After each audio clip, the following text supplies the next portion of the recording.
In direct violation of a township ordinance, the Michigan Public Service Commission authorized power giant ITC to plant 100-foot transmission towers in Hartland Township, a move which Hartland residents say has defaced their landscape and driven property values down dramatically. All of the lines that supply power to our homes have to be buried. That's a local ordinance, and this was to cover any incoming line. This line should be buried. For some reason, ITC seem to think that they don't have to follow that. In other Oakland County communities, ITC has buried the lines, and Hartland Township has an ordinance in place that requires that the lines be buried. They currently bury these types of lines in Oakland County. There's a lot of cases currently in front of the MPSC.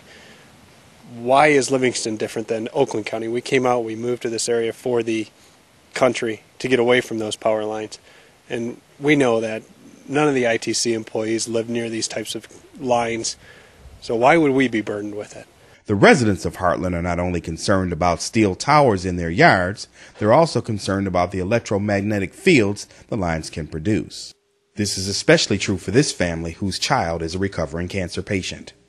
Our biggest priority and our concern is our daughter, Alexandra, who is currently in remission from childhood cancer.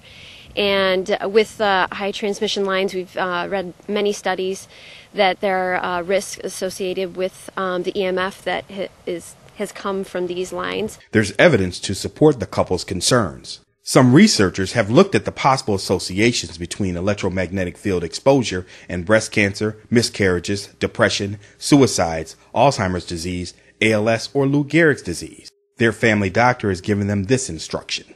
Our daughter's oncologist recommended that we move should the high-power transmission lines be installed, as well as we had a meeting with advisors to Jennifer Granholm, including the chief medical advisor, Dr. Greg Holzman. He recommended that if he were in the same position, he would move too, and recommended that if the lines do go in, that we should move. And that leads to a larger problem that residents say will affect all of Hartland Township's property owners.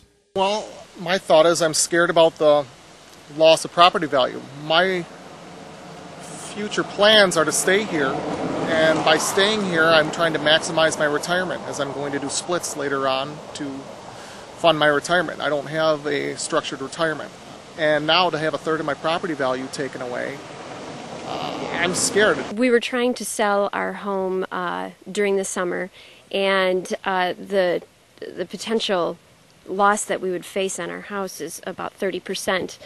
And with the economy the way it is right now, plus putting the poles up, who's going to want to buy our house? We may never know why the state has denied Hartland the right to self-govern and maintain its property values.